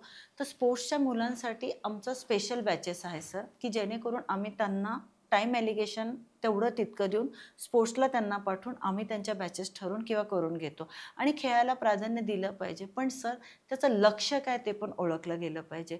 तुम्ही ठरवलं तर तुम्ही सगळ्या गोष्टी करू शकतात. तर तुम्हाला अर्धा तास किंवा 1 तास कसा काढायचा असेल तर तुम्हाला ती एक्सरसाइज तुमच्या राहत्या घरी पण होऊ शकते. पण मुलं आता ते करता आहेत का हे पण प्रामुख्याने मला पालकांना विचारायचं आहे. तुम्ही मैदानातच खेळायला जायला पाहिजे असं नाही आणि खेळायला जात असाल तर अतिउत्तम, प्रश्नच नाही. त्याला मी पूर्णपणे म्हणजे पाठिंबा देणार किंवा मी त्याला सपोर्ट करणार. पण ज्या गोष्टी आहे ना त्या प्रॉपरली ट्रॅकआउट झाल्या पाहिजे. तुम्ही ज्यावेळेस आपल्या सुयश क्लासेसच्या यशस्वी विद्यार्थ्यांबद्दल बोललात, तुम्ही नेहलानी जी केस सांगितली, म्हणजे इतकं सुंदर काम केलं. खरंच आनंद आहे या गोष्टीचा. मला प्रश्न असा विचारायचा आहे, सक्सेस मिळवायचा असेल तर प्रायव्हेट क्लासेसच लावले पाहिजे का? शाळेमध्ये शिकवलं जात नाही का? सर शाळेमध्ये शिकवलं जातं, प्रश्नच नाही. अजूनही टीचर्स वगैरे सगळे छान शिकवतात. पण प्रॉब्लेम मुलांमध्ये झाला आहे की ते त्या पद्धतीने फोकसने स्टडी करत नाहीये. त्यामुळे टीचर्सचं जर लेक्चर असेल तर त्याच्यात त्यांचं किती लक्ष असेल आणि ते किती तिथनं कंटेंट घेऊन येतात ह्याच्यावर खूप मोठा प्रश्नचिन्ह आहे आजच्या पिढीचा. हा क्लास एकमेव अशी त्यांचं एक प्लॅटफॉर्म आहे की त्यांना माहिती आपल्याला तिथे जाऊन ह्या सगळ्या गोष्टी करायच्या आहे. सर ब्रिलियंट मुलं नॉलेज घेऊन येतात किंवा ते शिकून येतात, प्रश्नच नाही. ज्यांना अगदी शिक्षणाची गोडी आहे. पण काही मुलं आहेत की ज्यांना बिलकुल पण टीचर्सबरोबर ते फोकस नाही करत किंवा कॉन्सन्ट्रेट करत नाही आणि तिथे त्यांचा स्टडीचा धागा तुटतोय. क्लास जरी आहे सर तर क्लासचं हे प्रामुख्याने काम आहे की तुम्ही शिकवण्याबद्दल ज्या पद्धतीने शिकवतात त्याचीच दुसरी बाजू मुलांकडनं तुम्ही अभ्यासही करून घेतला गेला पाहिजे. या नाण्याच्या दोन्ही बाजू आहेत. जिथे ह्या गोष्टींचं एक समतोल राखलं जाईल तर त्या मुलाचा स्टडीच्या क्षेत्रामध्ये 100% आपल्याला रिझल्ट दिसणार. बरोबर. ह्या तुमच्या 27 वर्षाच्या प्रदीर्घ सेवेमध्ये किंवा तुम्ही अजूनही खरं तर त्या गोष्टी करत आहात. या पूर्ण 27 वर्षामध्ये असं काही एक्झाम्पल जे एखादा विद्यार्थी असेल, विद्यार्थिनी असेल, खूप चांगलं बॉन्डिंग झालं आणि आजही ते तुमच्यासोबत आहेत? हो. मी ह्याच्यासाठी नाव सांगू शकते, की आता माझी स्वतःचीच मुलगी अनुष्का ठाकरे, जी मी एक तिची आई असून तर ती माझ्यासोबत तर आहेच, पण तिने स्वतःही डिसिजन घेतला, की "मम्मा, मी आता सुयशला तुला साथ देणार किंवा मी तुझ्यासोबत राहणार." सर, ही सुद्धा माझ्यासाठी खूप मोठी गोष्ट आहे. कारण की प्रत्येकाला आपलं क्षेत्र आहे, प्रत्येकाला आपलं व्हिजन आहे, प्रत्येकाला आपली आवड आहे. पण जेव्हा आपल्या स्वतःची मुलगी तिचा दूरदृष्टिकोन माझ्या एका ड्रीम प्रोजेक्ट बरोबर किंवा मी जे आता करत आहे, त्या विद्यापीठाबरोबर बांधते, ही माझ्यासाठी खूप मोठी गोष्ट आहे. आणि वयाच्या 18व्या वर्षी जेव्हा स्वतःची मुलगी हा डिसिजन घेते, तर ह्याच्यासारखा बेस्ट एका आईसाठी किंवा एक टीचर म्हणून एक माझी, कारण ती आत्तापर्यंत सगळं शिक्षण माझ्यासोबतच घेतली गेली आणि हा तिचा डिसिजन आहे. टीचर कुठला कोणी लादला नाही किंवा काय नाही. तर हे एक मला नव्याने तुम्हाला सांगावंसं वाटेल. त्याच पद्धतीने अश्विनी धोंगडे म्हणून जी माझी एक विद्यार्थिनी होती, तर तिने सुद्धा तिचं शैक्षणिक क्षेत्रात तिने तिचं करिअर करायचं ठरवलं आणि तिने माझा क्लास निवडला. आजही ती माझ्यासोबत काम करते, ॲडमिनिस्ट्रेशनला मला मदत करते. अशा पद्धतीने जेव्हा आपण घडवलेली मुलं, माझं स्वतःची मुलगी पण आणि एक माझी विद्यार्थिनी, असे दोघांची सवंगड मला लाभली, तर मी ह्याचं एकदम जिवंत उदाहरण तुम्हाला सांगू शकते. हे दोन्ही तुम्ही जे उदाहरणं दिले मॅडम, यामध्ये मला प्रामुख्याने प्रश्न असा विचारायचा आहे, कुठेतरी स्ट्रिक्ट टीचर किंवा काय म्हणतो आपण त्याला, म्हणजे सॉफ्ट कॉर्नर असलेली आई, ह्या दोन्ही गोष्टींचा समतोल कसा साधला गेला? सर, गोष्टी जिथे मला शिस्तीच्या होत्या, तिथे शिस्त लावत गेली आणि वयानुसार तिला कशा गोष्टी समजवायच्या, हे पण मी तितकंच प्रामुख्याने हे केलं. कधी-कधी असा पण दुरावा झाला, की मम्मा तिला खूप स्ट्रिक्ट एक टीचर वाटली गेली. पण नंतर तिला त्याचे जेव्हा म्हणजे बॅड इफेक्ट समजले किंवा त्या रागवण्यामागे उद्दिष्ट समजला, तिला नंतर त्याच्यात समजत समजत गेलं, की आपली आई काय एक्सपेक्ट करते आणि तिच्या जो हार्डशिपचा पॅच होता, तिथे त्याला कसं पुढे जायचं किंवा त्याच्यानुसार कसे त्याला पर्याय शोधायचे किंवा त्याला कशी टीचरची हेल्प घ्यायची. तिच्यासाठी जी धडपड करत गेली, जी मी प्रत्येक मुलासाठी करते, तर त्याच्यानुसार बॉन्डिंग तिच्यासोबत पण स्ट्राँग गेला. तुम्हाला मी जिवंत उदाहरण तिचं का सांगते आहे, सर तिचा 2 महिन्याचा जो स्टडी प्लॅन मी केला तिच्या बोर्ड्सचा, तिचा मॉर्निंग टू नाईटपर्यंत जो काही तिचा पिरियड होता त्याच्यानुसार तिचा स्टडी प्लॅन केला गेला. तिच्या जेवणाची, झोपेची, तिचा रेस्ट टाईम सगळा मी प्लॅन केला. त्याचा मला रिझल्ट 2 महिन्यात तिने 92% क्या मला बात दिले. है! सर तेच पॅटर्न सुयशच्या प्रत्येक मुलासाठी मी प्लॅन करते. लास्ट 3 महिने मुलांना ज्या पद्धतीने घेतो, तिथे जे स्वतःच्या मुलीसाठी जो प्लॅन आउट होता, तो सुयशच्या प्रत्येक 10च्या बोर्डसाठी प्लॅन आउट बनतो. तिथे ज्या गोष्टी मला करून घ्यायच्या त्या पद्धतीने करून घेतल्या जातात क्लासकडनं आणि निश्चितच रिझल्ट मिळतो. बरोबर. आत्ताच्या म्हणजे 21व्या शतकामध्ये पालक बरेच सुज्ञ झालेत. म्हणजे लहानपणापासूनच मुलांना चांगले संस्कार दिले जातात, चांगलं घडवण्याचा प्रयत्न केला जातो आणि समभाव मुलं घडतातही. परंतु तीच मुलं जेव्हा महाविद्यालयीन शिक्षणाकरता पुढे जातात आणि मग ते चुकीच्या सवयींच्या आहारी जातात, ती मुलं बिघडतात. तर या गोष्टीकडे तुम्ही नक्की कसं बघताय? सर, काही गोष्टी पेरेंट्सने वयानुसार स्वतःला पण एज्युकेट केलं गेलं पाहिजे आणि कुठल्या वयात काय संवाद साधला गेला पाहिजे. ह्याच्यामध्ये जर एक विचारांची देवाणघेवाण असेल, तर तेवढा एक प्लेन प्लॅटफॉर्म किंवा ओपन डिस्कशन असेल ना, या गोष्टींना नक्कीच ताळेबंदी लागेल, की अशा-अशा पद्धतीने ह्या परिस्थितीत तू येऊ शकतो. अशा रीतीने तुला फ्रेंड सर्कल मिळू शकतो. ह्या गोष्टींना तू पुढे सामोरं जाणार आहे. जर ह्याच्यामध्ये गोष्टींची चर्चा झाली, तर मुलांना निश्चितच घरातनं तो एक ओपन आहे, ते प्रत्येक गोष्ट शेअर करतील आणि नक्की त्या गोष्टीचा न्यायनिवाडा मिळेल. पण आता असं झालंय की त्यांच्यामध्ये संवादच संपत चालला, तो लुप्त होत चाललेला आणि मुलं ओपन अप होतात ते मित्रांजवळ होतं. त्यांना ते जास्त जवळकीचे होय, वाटतायत. होय. त्यामुळे ही गोष्ट बघायला गेली ना सर, घरातनंच सुरुवात होणार. मी घराला पहिलं प्राधान्य देणार, की मुलांना येणाऱ्या संकटापासून पण वाचवू शकणारे आई-वडीलच आहे आणि त्यांना संकटात झोकवणारे पण. जर पुढे आपण विचार केला तर ह्या गोष्टी वातावरण जे काही मुलांना तेवढा प्लॅटफॉर्म असला पाहिजे, की बरोबर. ही गोष्ट माझ्याबाबत घडली आहे, तर ते मी सांगू शकतो. त्यांना तेवढा तो सपोर्टिव्ह फीडबॅक मिळालाच गेला पाहिजे.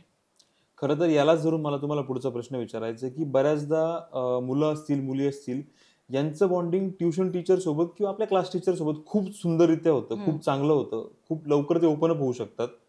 हेच मुलं आपल्या पालकांजवळ लवकर ओपन अप होत नाही. यामध्ये चूक नक्की कोणाची आहे?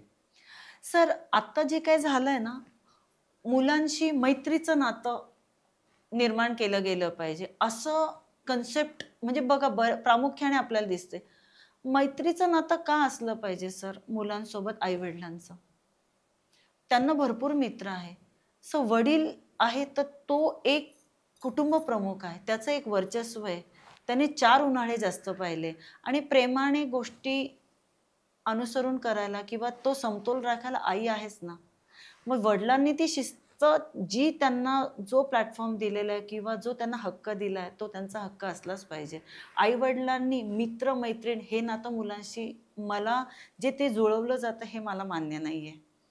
मग तुम्ही नक्की तिकडे काय केलं मुलांना पाहिजे? समजून घेतलं पाहिजे सर. त्यांच्याशी ज्या गोष्टींना तुम्हाला जिथे तुम्ही ओपन संवाद साधायचा तो तुम्ही हे करा. पण त्यांना तो धाक पण असला पाहिजे. त्यांना वडिलांची किंवा आईची एक मर्यादा समजली पाहिजे, की आपण हे करतोय तर आपण त्यांच्या अपरोक्ष ह्या गोष्टी करतोय. तर जेणेकरून त्यांच्याशी आपण चुकीचं वागतो आहे. आणि त्याने काय होणार आहे सर, जर तुम्हाला धाक नसेल ना तर गोष्टी वाहवत जाणार आहे. म्हणजे कुठेतरी ही गोष्ट मी म्हणजे तुमच्याकडनं जेव्हा ऐकताना एक वेगळ्या पैलूंनी ऐकली. मला खरंच आनंद झाला तुम्ही म्हणजे या प्रकारचा विचार करताय. मला याला धरून एक प्रश्न विचारायचा आहे मॅडम.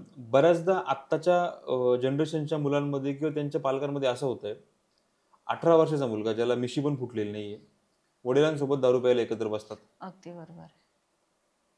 सर मी ते म्हणते ना, की पेरेंट्सची पण विचारसरणी, की ते सो कॉल्ड मॉडर्नायझेशनला हे का असं करतात? असं कधी घडलं गेलंय का सर? तुम्ही मग चांगल्या विचारांची देवाणघेवाण किंवा चांगल्या वातावरणाचं निर्माण पण मुलांसोबत करू शकतात ना. तर त्याने करून ते मुलं तुमचे घडले जातील किंवा त्या मुलांवर तसा तो तुमचा प्रभाव पडेल. तुम्ही एका बाजूला तळमळ दाखवताय, की तुमची मुलं सुधारली पाहिजे, तुमच्या मुलांनी खूप चांगल्या प्रकारे काम केलं पाहिजे, तुमच्या मुलांना समाजात मान मिळाला पाहिजे आणि एका बाजूला तुम्हीच त्यांच्या वाईट गोष्टींचं समर्थन करताय. अगदी अशा बरोबर. पालकांना आपलं काही सांगायचंय का? मला हे नक्की सांगायला आवडेल सर, प्रत्येकाला आपली पर्सनल लाईफ आहे. तर तुम्ही त्या पद्धतीने मुलांसमोर नका मांडू. त्यांना जो तुमचा एक आदर्श असेल, तर तो कसा टिकून राहील, ह्याला तुम्ही प्रामुख्याने विचार करा. कारण की इतिहास तुमच्या समोर घडला गेलाय. तुम्ही श्रीरामांचं उदाहरण घ्या, तुम्ही श्रीकृष्णांचं उदाहरण घ्या, की हे कशा पद्धतीने घडले गेले. शिवाजी महाराजांचं जिवंत उदाहरण आहे. जसं की त्यांच्या आई-वडिलांचं एकच उद्दिष्ट होतं, की माझ्या मुलाने स्वराज्य स्थापना केली पाहिजे.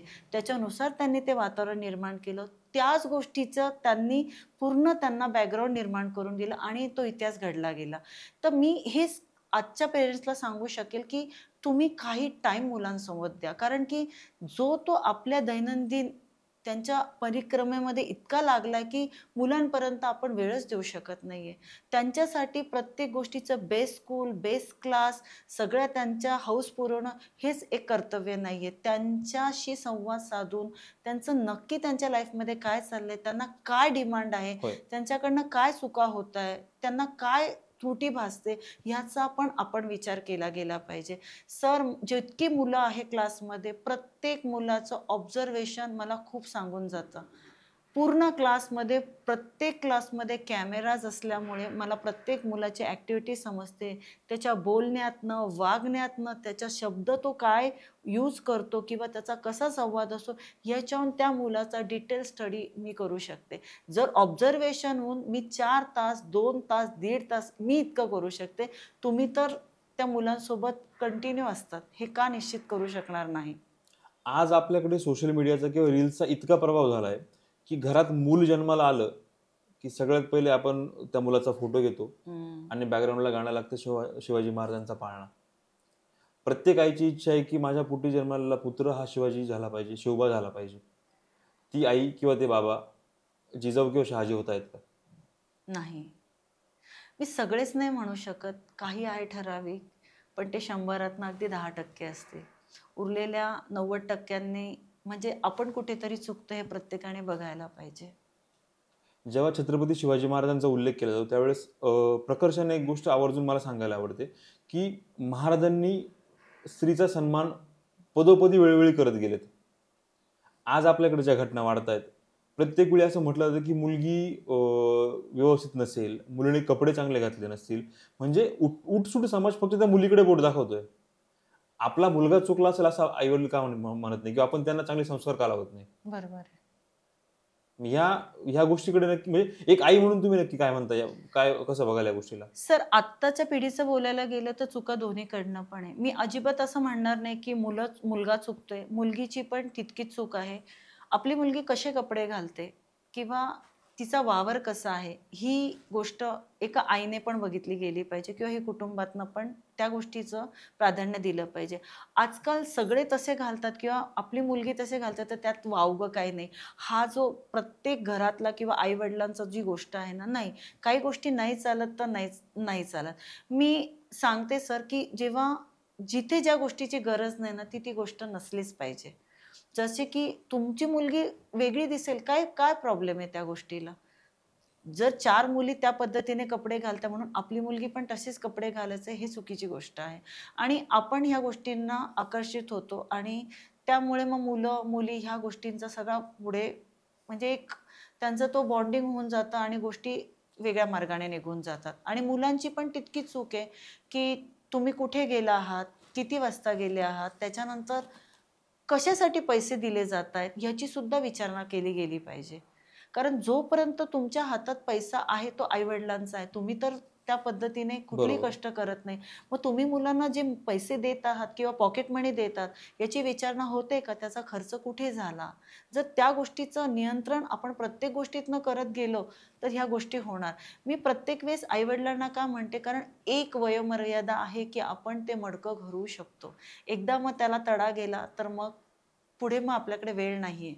तुम्ही हे सगळं सांगत असताना मॅडम, एक महिला असताना म्हणजे एक महिला या प्रकारे बोलते तर मला खरं तर शोकांतिका वाटली तुमचे उत्तर ऐकताना. एक महिला म्हणते की आपण कपडे चांगले घातले पाहिजे, आपण असं केलं पाहिजे, आपण तसं केलं पाहिजे. मुलींच्या कपड्यांवरती आपण भाष्य करतोय. परंतु ज्या अत्याचाराच्या घटना ज्या आता आपण समाजामध्ये बघतोय की 3 महिन्याची मुलगी पण एखादा पोरगा सोडत नाहीये आणि 70 वर्षाची आजी पण सोडत नाहीये. मग तिथे कपड्यांचा प्रश्न कुठे येतोय? हो सर, मला मान्य आहे. जेव्हा ह्या सगळ्या गोष्टींना आहे मोबाईल आणि जे पण काही बघितलं गेलं आहे किंवा काय जी विचारसरणी बदलली गेली आहे ना, ह्या त्या गोष्टीला खूप कारणीभूत ठरलेल्या आहे. मग म्हणजे मुलीने कपडे चांगले घालावे किंवा मुलीने पूर्ण झाकून पाकून राहावं हे मुलीला शिकवण्यापेक्षा एका आईचं हे कर्तव्य नाही की आपण आपल्या मुलाला संस्कारात वाढवलं पाहिजे. प्रश्नच नाही. मुलाला संस्कारात वाढलंच गेलं पाहिजे. म्हणून मी तुम्हाला सांगितलं की आपला मुलगा काय करतो आहे, कुठे जातो आहे, त्याचं कशा गोष्टींचा आहे, ह्याच्यात संवाद साधलाच गेला पाहिजे. मी असं नाही म्हणत आहे की मुलगा आपल्या जवळच राहील. आता आपला काही शिक्षण क्षेत्राचा भाग आहे की जिथे मुलं आई-वडिलांजवळ राहणार. पण जरी ते परदेशात शिकत असले किंवा दुसऱ्या प्रांतात शिकत असले, तर त्यांची घडवणूक लहानपणापासून पण अशी पाहिजे आणि त्यांच्याशी जी विचारधारणा रोजच्या रोज तुम्ही दूरध्वनीद्वारे किंवा मोबाईलद्वारे करू शकत असाल, त्याच्यातनं तुम्हाला त्यांच्या सगळ्या गोष्टी कळणार. कारण की आपण एका एजमध्ये त्यांना नीट गोष्टी समजवल्या ना, मुलं समजतील. पण त्या पद्धतीने जर आपण त्यांच्यासमोर आपली विचारसरणीच मांडली नाही, तर पोरांना त्या गोष्टी कळणारच नाही की काय सिरियसली आपले आई-वडील आपल्याला सांगतात आणि त्याच्यानुसार आजूबाजूचं वातावरणाचा पण इम्पॅक्ट होतो. ते ज्या गुरूंबरोबर राहतात किंवा ज्या फ्रेंड सर्कलबरोबर राहतात, त्या गोष्टीचा आजकालची लाईफस्टाईल पण ह्या गोष्टीला खूप प्राधान्याने म्हणजे इम्पॅक्ट करतीये सर. तुम्ही लाईफस्टाईलचा विषय घेतला म्हणून हा प्रश्न तुम्हाला विचारतोय मॅडम. मेट्रो सिटीमध्ये घडणाऱ्या गोष्टी खरं तर छोट्या-छोट्या सिटीमध्ये आता घडायला लागल्यात. मुलगा असेल किंवा मुलगी असेल, आपला मुलगा किंवा आपली मुलगी काय करते हे मला वाटतं सगळ्यात अगोदर आईला कळतं. खरंय. कारण इतरांपेक्षा 9 महिने त्या बाळाने त्या आईसोबत जास्त काढलेले असतात. मग BPO सारख्या ठिकाणी, कॉल सेंटर सारख्या ठिकाणी जेव्हा तो मुलगा किंवा मुलगी काम करते आणि 99% BPO मध्ये काम करणारे लोक, आणि मी ऑन कॅमेरा ही गोष्ट सांगतो की 99% BPO मध्ये काम करणारे लोक स्मोकिंग असेल, ड्रिंक्स असेल, ह्या चुकीच्या गोष्टीकडे वळतात असं मला वाटतं. हो. माझ्या दृष्टीने ते चुकीचं म्हणून मी चुकीचं म्हणतोय. मग त्या आईला कळत नाही की आपला मुलगा किंवा आपली मुलगी चूक करते म्हणून. बरोबर आहे. कळत असणार, 100% कळत असणार. मग अशा गोष्टींना आळा कसा घातला पाहिजे? आळा ह्याच्यासाठीच ह्या घालण्या म्हणजे गरज आहे सर, काउन्सिलिंग केलं गेलं पाहिजे. कदाचित आपल्याकडनं ती गोष्ट मी सांगते ना सर, प्रत्येक गोष्टीला एक सुरुवात होण्याची जेव्हा आपल्याला भणक लागते किंवा कदाचित नाही लक्षात आलं, पण आपण इतकं पण हे नसतो की आपल्याला माहित नाही की काय चाललंय किंवा काय नाही. पण तिथे तुम्ही कधी ओरडून सांगा किंवा त्यांना त्या पद्धतीने तुम्ही हँडल करा किंवा काउन्सिलर्सची तुम्ही भूमिका घ्या. त्याचे परिणाम काय होतील हे तुम्ही जर सांगितलं गेलं तर हे निश्चितच होऊ शकतं. सर, घडवला तर इतिहास पण बनतो. तर तो इतिहास कसा घडवायचा आहे हे आपल्या हातात आहे. एका बाजूला राणी लक्ष्मीबाई बनतात, एका बाजूला सावित्रीमाई बनतात, एका बाजूला पहिली महिला डॉक्टर बनते, आनंदी गोपाळ, ज्यांच्या म्हणजे हो. आनंदीबाई ज्यांना आपण म्हणतो. हो. आणि एका बाजूला नाशिक सारख्या शहरामध्ये आत्ता मागच्या काही दिवसांपूर्वी घडलेली घटना म्हणजे अत्यंत मद्यधुंद अवस्थेमध्ये असलेली तरुणी रस्त्यावरती एकदम विचित्रप्रमाणे वागते आणि तिला अडवण्याकरता 4 पोलीस येऊन तिला तिकडनं घेऊन जात आहेत. मग ह्या बदलत्या जीवनशैलीमध्ये महिलांना स्वातंत्र्य मिळालंय म्हणून महिला काही करते असं होतंय का? होतंय. कारण इतकं पण स्वातंत्र्य त्यांना मिळालंय तर त्याचा दुरुपयोग करायला लागले आहे. मला ह्या गोष्टीचं खरंच खंत आहे की जे घडलं काही दिवसांपूर्वी ते अगदी चुकीचं घडलं आणि ते बऱ्याच प्रमाणात व्हायरल झालं. त्यामुळे ह्या गोष्टी खरंच चिंताजनक आहेत. तर काही गोष्टींचं जे ॲलिगेशन आहे तर ते लागलंच गेलं पाहिजे. पूर्वी ज्या पद्धतीने एक वेळेनंतर स्त्री ही घराच्या बाहेर जाता कामा नये असायचं, कदाचित ते पण त्या कुठल्या दृष्टीने होतं हे तुमच्या लक्षात आहे. तर होय. आता जर तुम्ही सगळ्या क्षेत्रात काम करताय तर ती पण तेवढीच पॉझिटिव्ह दुसरी बाजू आहे, जिथे मी म्हटले की स्त्रिया कुठे चालल्या आहेत आणि त्या पद्धतीने जर आता बघायला गेलं तर त्या नश्वरतेकडे पण ही स्त्री स्वतःला घेऊन चालली आहे आणि त्याच्यावर नक्कीच ह्या तरुण पिढीने विचार करायला हवा. पूर्वी जेव्हा आम्ही शालेय जीवनात होतो किंवा आम्ही ज्या वयात शिक्षण आमचं झालंय, त्यावेळेस असं होतं मॅडम की समोरून शिक्षक दिसले की ऑटोमॅटिक मान खाली जायची. आम्ही नजरेला नजर भिडवण्याची पण आमची हिंमत होत नव्हती हो. किंवा शिक्षकांनी जर काही विचारलं तरी ते उत्तर खाली मान घालून दिलं जायचं. आजचे शिक्षक आणि आजचा विद्यार्थी व्हॉट्सअपवरती हाय पासून सुरुवात होते आणि हो. गळ्यात गळे घालून फिरतात. हो. कितपत योग्य आहेत ह्या गोष्टी?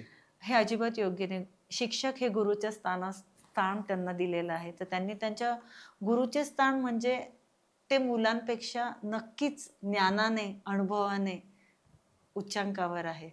तर गुरुला हे गुरुचं स्थान दिलं गेलं पाहिजे. तुम्ही मुलांना समजून घ्या, पण त्यांनी मर्यादा ओलांडून तुमची जागा घेता कामा नये आणि तुम्ही तुमची मर्यादा पण ओळखायला पाहिजे की तुमचा जो मुलांवर प्रभाव आहे हा तुमच्या अनुभवाने आहे, तुमच्या एज्युकेशनने आहे. तर तुम्ही त्यानुसार मुलांशी संवाद साधला पाहिजे किंवा त्यांच्यानुसार तुम्ही बोललं गेलं पाहिजे. कारण की त्याच्यामध्ये जर कुठल्याही गोष्टीचं एक अप्पर किंवा लोअर लेवल राहणार नाही आणि तुम्ही समतोल गाठलं तर मग उद्या ते मुलं तुम्हाला क्रॉस करतील. मला एकच प्रामुख्याने सांगायला आवडेल सर की मुलांना शिक्षकांनी समजून घेतलं पाहिजे. त्यांच्या गोष्टी तुम्ही लक्षात घ्या किंवा त्यांना काय गरज आहे गुरुकडनं बघा. पण त्यांना तुमच्यावर म्हणजे गुरुचं इतकं प्रभुत्व असलं पाहिजे का चुकीच्या गोष्टी घडत असतील तर तिथे त्यांनी बरोबर. अडवलं गेलं पाहिजे. आपणच आपल्याला स्वतःला असं ठेवलं पाहिजे की उद्या मुलांनी आपल्यावर बोट दाखवता नाही आलं पाहिजे की अरे टीचर को मैंने यहाँ देखा, उनको मैंने यहाँ देखा, ये बात गलत है. बरोबर. शैक्षणिक ह्या पद्धती ज्या आहेत, ज्या हळूहळू बदलत चालल्या आहेत. हळूहळू म्हणण्यापेक्षा रोज नवीन नवीन नवीन काहीतरी येते, नवीन नवीन पद्धती, नवीन नवीन बदल घडत चाललेत. सुयशने पुढच्या 5 वर्षाकरता काही व्हिजन ठेवलंय का? निश्चित ठेवलंय सर. आता सुयशची एक ब्रँच गंगापूर रोडला आहे. पुढच्या वर्षात आणि येणाऱ्या 5 वर्षामध्ये माझ्या 3 ब्रांचेस ओपन करण्याचा विचार चालू आहे. तर ह्याच्यासाठी अगदी म्हणजे प्राकर्षाने काम चालू आहे आणि 26-27 मध्ये एक नवीन ब्रांच ओपन होते आहे आणि ज्या पद्धतीने क्लासची नीव रोवली गेली आहे, प्रत्येक मुलाकडे वैयक्तिक लक्ष, ही ऑल ब्रांचेसमध्ये आणि टिल इन्फिनिटी ह्या गोष्टीवर तशाच प्रामुख्याने काम केलं जाईल. म्हणून सगळे एवढ्या क्लासेसमध्ये सुयश क्लासेसच का की ह्याचं मी एक थोडक्यात तुम्हाला सांगू शकते. प्रत्येक मुलाकडे, विद्यार्थ्याकडे वैयक्तिक लक्ष, त्याच्या सर्वांगीण विकासावर पूर्णपणे आम्ही भर देऊ. त्याला कुठल्या विषयाची जास्त गरज आहे त्याच्यावर प्राकर्षाने बघितलं जाईल आणि इत्थंभूत त्या मुलासाठी प्रत्येक टीचरकडनं वेळ काढून त्याची सगळं म्हणजे डेव्हलपमेंट कशी घेतली जाईल बारकाईने विचार केला जाईल. आणि जर ह्या 1ली ते 10वीच्या वयोगटात जर परिपक्व त्यांच्या जीवनशैलीला उपयुक्त असं जर मी विद्यार्थी घडवेल तर निश्चितच त्याचं पुढचं फ्युचर लाईफ अगदी यशस्वी असणार. ज्यावेळेस आपण सुयशमध्ये घडून गेलेल्या मुलांच्या फीडबॅकबद्दल बोललो, तुम्ही एका विद्यार्थ्याचं नाव घेतलं, अनिल आणि बद्दल आपण बोललो. परंतु नक्कीच मागच्या 27 वर्षामध्ये हे एकच उदाहरण नसेल, अशा अनेक सक्सेस स्टोरी असतील. याबद्दल मला थोडंसं ऐकायला आवडेल. कोठारी म्हणून हे 3 भावंड होते. तर त्याच्यामधला तन्मय कोठारी जो आहे हा एरोनॉटिक इंजिनियर झाला सर आणि तो एकदम चांगल्या पदावर आत्ता US मध्ये आहे आणि त्याने गव्हर्नमेंट एक्झाम क्रॅक करून त्याने हे एज्युकेशन कंप्लीट केलं आहे. त्याचाच लहान भाऊ अनुराग कोठारी ह्याने नीट एक्झाम क्रॅक केली. आउट ऑफ 720 त्याने 709 मार्क्स मिळवले सर. तर त्यामुळे तो एकदम बेस्ट पुढे सरकला आणि सफदरजंग कॉलेजमध्ये तो आता MBBS करून तिथेच आता डॉक्टर आहे. त्याची लहान बहीण कोठारी दिया कोठारी. तर दिया कोठारी हिने क्लॅट एक्झाम आता क्रॅक केली आणि ती पण गव्हर्नमेंट कॉलेजमध्ये तिचं लॉचं एज्युकेशन घेत आहे. तर हे अगदी म्हणजे सर्वसामान्य मिडल क्लास फॅमिलीतलं कुटुंब पण त्यांच्या एज्युकेशन फीडबॅकने, त्यांच्या आईवडिलांच्या मेहनतीने आणि सुयशच्या टीचर्सने त्यांना ज्या पद्धतीने घडवलं, आज ती मुलं गव्हर्नमेंट एक्झाम क्रॅक करून एकदम टॉपमोस्ट त्यांनी एज्युकेशन घेतलं आहे. आणि उत्सव राकाता हा ऑलरेडी IAS ऑफिसर झाला आहे. त्याचं एक उदाहरण तुम्हाला मी दिलं. आणि सर माझा एक आशिष सिंग नावाचा एक विद्यार्थी आहे की ज्याला बिलकुल पण अभ्यासाची गोडी नव्हती आणि त्याने कसं बसं त्याचं ग्रॅज्युएशन कंप्लीट केलं. आता नाशिकमधला एकदम प्रख्यात लेबर कॉन्ट्रॅक्टर तो झाला आहे सर. आणि जेव्हा आपली ही सर्वसामान्य मुलं आपल्याला भेटायला येतात त्याचं प्रत्येक वेळेस एकच वाक्य होतं, मॅम मला तेव्हा तुमचा राग आला किंवा माझी चिडचिड झाली पण मला हे कळलं नाही तुम्ही मला कसे घडवत गेले. आणि सुयश नंतर जेव्हा मी बाहेर या जगात पडलो किंवा मला जे अनुभव येत गेले त्यावेळेस मला तुमच्या प्रत्येक गोष्टी ज्या शिकवत होत्या त्याची प्रामुख्याने आठवण आली. आज त्या मुलाने स्वतःचा बिझनेसही तितकाच वेल डेव्हलप केलेला आहे आणि तो यशस्वीरित्या जेव्हा भेटायला होतो आजच्या घडीलाही त्याचं माझ्याशी तितकंच अगदी जवळचं नातं आहे की त्याला त्याची टीचर त्याच्यासाठी अगदी सर्व प्राधान्य त्याने दिलेलं आहे. लीना मॅडम कडून घडून गेलेली जी मुलं आहेत आज तुमच्या कॉन्टॅक्टमध्ये ती सगळी मुलं आहेत आणि ज्यावेळेस तुम्ही त्याचा सक्सेस बघतात खरं तर तुमच्या बोलण्यात पण तो प्राईड, तो आनंद जाणवतोय. मला तुम्हाला असा प्रश्न विचारायचा आहे, ज्या एका महिलेमुळे खरं तर आज तुम्ही इथे बसू शकलात, सावित्रीमाई ज्यांचं नाव, ज्यांच्यामुळे महिला शिक्षणाला वाटचाल मिळाली आणि तुम्ही शिकू शकलात, त्या आज नाही आहेत आपल्यामध्ये. परंतु तुम्हाला त्यांना जर काही सांगायचं असेल, हा फीडबॅक जर तुम्हाला द्यायचा असेल की तुम्ही इथं कशा बसू शकलात, तुम्ही त्यांना काय सांगाल? सर त्या व्यक्तीने आज जे ज्ञानाचं द्वार स्त्रियांना, मुलींना ओपन केलं आहे त्याच्यासाठी त्यांना शतशत नमन. आणि ह्या व्यक्तीमुळे आज जे शिक्षण स्त्रिया घेत आहेत किंवा त्यांना एक ज्ञानाचा एक प्लॅटफॉर्म ओपन झाला आहे, ज्ञान अमृत त्यांना मिळत आहे. एक स्त्री समाज घडू शकते, 2 कुटुंब घडू शकते आणि स्त्री शिकल्याने पूर्ण विश्वाचा, देशाचा आणि आपण राहतो त्या म्हणजे आजूबाजूच्या परिसराचा निश्चितच विचार म्हणजे डेव्हलपमेंट होऊ शकते. तर आज जी सावित्रीबाईंनी जे हाल अपेक्षा स्वतः फेस केल्या तर त्यांनी त्यावेळेसचा त्यांचा जो विजन होता की स्त्री जिथे शिक्षण घेईल तर तिच्या ज्ञानाने किंवा तिच्या पुढच्या विजनने जी काही गोष्ट ह्या समाजाला मिळेल. आज समाज जर सुधारला आहे किंवा त्याची डेव्हलपमेंट जर तुम्हाला पाहिजे असेल तर स्त्रीचं एज्युकेशन घेणं गरजेचंच आहे आणि ती घेत आहे. याच्यासाठी मला सावित्रीबाईंना खूप खूप म्हणजे मनापासून त्यांच्यासाठी मी आभारी आहे. नवरात्र विशेष या सिरीजमध्ये आपण 8व्या दिवशी 8व्या माळेच्या निमित्ताने भेटलोय, जे महागौरी देवी हे या 8व्या माळेचं विशेष आहे, जिथे शांततेचं आणि संयमाचं प्रतीक आहे. तुम्ही ज्या एजमध्ये आहात, जो सगळा प्रवास तुम्ही केलाय, तुमच्यामध्ये ती शांतता, तो संयम, तो ठहराव कुठेतरी आलाय. परंतु आमच्यासारखी मुलं, आमच्या वयोगटातल्या मुली किंवा अगदीच मी असं म्हणेल की जेनझी ज्या आहेत, ज्या आता 18, 19, 20 वर्षाच्या मुली आहेत, खूप चपळ आहेत आणि स्टेबल नाही आहेत, खूप चंचल आहेत. अशा मुलींनी, अशा मुलांनी, अशा लोकांनी तो ठहराव, ती शांतता, तो संयम आणण्याकरता कुठली मूल्य जोपासली पाहिजे? सर, तुम्ही अगदी जो प्रश्न विचारला तर तो अगदी काळाची गरज आहे झेन लोकांसाठी. सर, त्यांची एनर्जी लेवल इतकी हाय आहे ना, त्यांनी आवडीनुसार स्वतःला गुंतून घेतलं पाहिजे. कारण शिक्षण तर हे त्यांचं प्रामुख्याने पहिलं प्राधान्य असणारच आहे. पण त्यांना समजा गाण्याची आवड असेल तर त्यांनी गाण्यामध्ये स्वतःला घेतलं पाहिजे. त्याच्यानंतर क्रिएटिव्हिटीमध्ये त्यांना जर इंटरेस्ट असेल तर they can go for the arts also.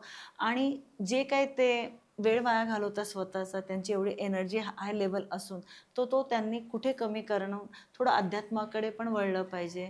थोडं जेणेकरून त्यांचे नाही तुम्हाला वाचण्याची आवड तर तुम्ही ऑडिओ थ्रू पण पुस्तकं ऐकू शकतात. ह्या गोष्टीमध्ये पण स्वतःला गुंतवू शकतात. खूप मजा आली मॅडम. खूप सुंदर प्रकारे आपण गेल्या 1 तासापासून चर्चा करतोय. खूप आनंद वाटतो की ह्या सगळ्या गोष्टी आणि हे सगळे अनुभव तुम्ही आमच्या पिक्टोग्राम चावडीवरती या गप्पाद्वारे सगळ्या आमच्या प्रेक्षकांपर्यंत पोहोचवताय. हा एपिसोड म्हणजे इथे आपण थांबत असताना मला असं वाटतं की एक नवरात्रीनिमित्त एक रॅपिड फायर राउंड व्हावा. 2-3 प्रश्न आम्हाला तुम्हाला विचारायचे आणि ते क्विक त्याची उत्तरं मिळवण्याने आपण इकडे थांबतोय. माझा पहिला प्रश्न आहे की तुमच्या आयुष्यातली आदर्श व्यक्ती कोण आहे?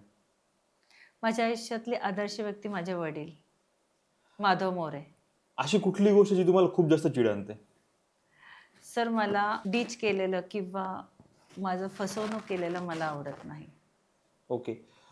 जसं एक दिवसाचा मुख्यमंत्री आपण एका चित्रपटात कन्सेप्ट बघितली होती. असा एक दिवसाकरता तुम्हाला कुठले अधिकार मिळाले, तर तुम्हाला काय करायला आवडेल? सर, जे अनाथ मुलं आहेत त्यांच्यासाठी काम करायला निश्चित आवडेल. अशी कुठली गोष्ट जी तुम्हाला जर बदलण्याचा चान्स मिळाला, तुमच्या भूतकाळात जाऊन, कुठली गोष्ट तुम्हाला करेक्ट करायला आवडेल? मी आत्ता ज्या पद्धतीने माझं मन मोकळं व्यक्त केलं, तर तेव्हा मी कदाचित अशी नव्हते. म्हणजे मी खूपशा गोष्टी मनात ठेवायचे. मला असं राईट टाईमला तर काय बोललं गेलं पाहिजे हे नव्हतं जमत. म्हणजे मला असं वाटायचं समोरचा दुखवलं जाईल किंवा मी रागाच्या भरात खूप काही बोलेल. तर तिथे मला स्वतःला मी करेक्ट करेल आता, की ज्या गोष्टीची जी वेळ असते ना, वेळेस आपण जर म्हणजे ती एक्झॅक्ट गोष्टीची शब्दफेक केली, तर ती गोष्ट तिथे सावरू शकते. नवरात्र विशेष या सीरीजमध्ये 8व्या माळेच्या निमित्ताने ज्या अनुभवांपलीकडच्या गप्पा पिक्टोग्राम चावडीवरती आपण आज शेअर केल्यात, खरंच खूप आनंद झाला आणि आमच्या प्रेक्षकांना यातून बऱ्याचशा गोष्टींचा उलगडा झाला असेल. जाता जाता सरतेशेवटी एकच गोष्ट फक्त सांगायची, की आज या व्यासपीठावरती अ, मी स्वतः विकास गायधनी असेल किंवा आमच्या ज्या वक्त्या आहेत लीना मॅडम, यांच्याकडनं कुठलंही वक्तव्य जर केलं असेल आणि यात कुठल्याही महिलेचा, कुठल्याही स्त्रीचा, कुठल्याही बालिकेचा, कुठल्याही मित्राचा, कुठल्याही मैत्रिणीचा, कुठल्याही आईचा, कुठल्याही बहिणीचा जर चुकून अपमान झाला असेल असं वाटलं असेल, तर त्याबद्दल मनःपूर्वक दिलगिरी व्यक्त करतो. परंतु ज्या गोष्टी समाजात जाणं गरजेचं आहे, ज्या गोष्टी चर्चा होणं गरजेचं आहे, याच गोष्टी करता खरं तर हे व्यासपीठ बनलंय आणि या चर्चा अशाच होत राहतील. आपण लवकरच म्हणजे पुढच्या 24 तासातच भेटतोय नवीन एका वक्त्यांसोबत या सीरीजच्या पुढच्या एपिसोडमध्ये. तोपर्यंत थांबतोय. धन्यवाद.